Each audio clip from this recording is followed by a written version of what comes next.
All right, welcome back. So we are going to go over some motion technique. So a little longer explanations, but they're important so that when you strike your motions or you hit them with strength, power, and speed, you are able to really create a uniform look, even though you're in the comfort of your own home. So what I want you to do first is find a space. And we are going to go through the motions as you would do them without palms, because as a cheerleader you don't always have palms, and that's okay, you don't need them, but they're a great visual to use sometimes. So go ahead and get your space, get your water, and here we go. So the first motion is going to be a high V. A high V is going to be a V above your head. Now there's a couple important points. In your hand you have a cinnamon roll that's little and a cinnamon roll that's big. Okay, so thumb side is considered your big cinnamon roll, little cinnamon rolls on this side. So when you strike your high V, your big cinnamon rolls face the front, okay? When you're in your high V, your elbows are locked, your head is lifted, your shoulders are pulled back and down on your spine, okay? And I can do anything with my feet when I'm in my high V, unless I'm instructed to keep them in a neutral, clean position. So this is a high V. All right. Very similar to a high V is a low V. So same position, we're just gonna switch it to be a low V. So my cinnamon rolls, my big cinnamon rolls are still facing the front. My elbows are straight, my head is lifted, my shoulders are rolled back and down, and I'm trying to keep my chin slightly elevated. That's true with all motions and during all performances because it gives you a better look of confidence, okay? So let's review those two. So we have a high V and we have a low V. All right, moving on, let's go ahead and go to our T and our broken T. So everyone hit a T motion.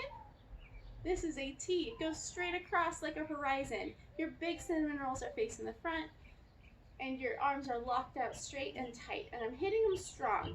If someone came by and tapped my arm, it wouldn't flop to my side. It's strong. I'm holding it there on purpose, okay? When you hit your T motion, or even actually any of your motions, you want to make sure they're slightly set forward on your body. So if you looked at me from the side, it's slightly in front of me.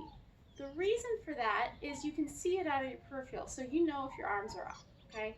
And it also gives it a better uniform look. Some people can hyperextend more. If we all go slightly inside so we can see it in our peripheral vision, then we all can have a more uniform look. Moving on from our T is our broken T. So you're just going to break your elbows in, taking your big cinnamon rolls towards your shoulders, and you're still straight like a horizon. My chest is lifted, my shoulders are back and down. This is a broken T, okay? So T, broken T, okay? From there, we're going to move on to our diagonals. A diagonal is half of a high V and half of a low V, so it makes a diagonal, just like this. So my big cinnamon roll is to the front, my little cinnamon rolls are to the back. Both arms are locked out in half of a high V and half of a low V. Because my right arm is up right now, it is my right diagonal. If I switch it, it is my left diagonal. All right. Moving on from our diagonals, we have our punches. We have a right punch and a left punch. So everyone go up with our right arm. That is your right punch. If you switch it, that's your left punch. My little cinnamon roll is to the front now. And my other hand is placed right above my hip bone. So here's your hip bone, and right above it, nice tight fist, elbow is strong, reaching up towards the sky, okay? From there, let's move on to our clasp and our clap.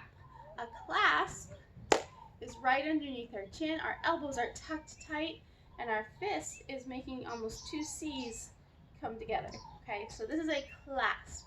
Clasps make a lot more noise. Claps do not. So a clap can be in various positions. You can clap here, you can clap here, you can clap here, you can clap here. It doesn't matter. It's based on the choreography, so don't worry about that. But a clap is in blades. So this is your blade, and this is your fist. So blades are for a clap, and more of a fist position is for a clasp. If I ever say you're going to clean, a clean is when you stand with your feet together, your legs are tight, your hands are tight by your side, and there are two ways to clean. You can clean in blades, Just like that. Shoulders are back and down, head is up, or you can clean in fists. Okay? Depends on what style of cleaning you're doing. So those are our motions for today. Oh, I almost forgot one. Let's go ahead and go to our high touchdown. So everyone reach up with both arms, make some fists at the top. This is a high touchdown, and if you drop it all the way in front of your thighs, that's a low touchdown. So arms are straight up, knuckles are going up towards the ceiling, and my finger, I want to make sure I tell you about this. Whenever you're in fists, your thumb is on your ring finger. Okay, it doesn't stick out, it doesn't tuck in, it's right on that ring finger. So when I'm reaching up, my knuckles are pretty flat towards the ceiling. As I reach them down, they go straight in front of my thighs. Not by my hips, because that would be a clean, but straight in front of my thighs. Okay, so this is a low touchdown. All right, so that's our motion technique explained. We will go into our small motion sequence next, and then from there we will continue to learn our chants and our cheer.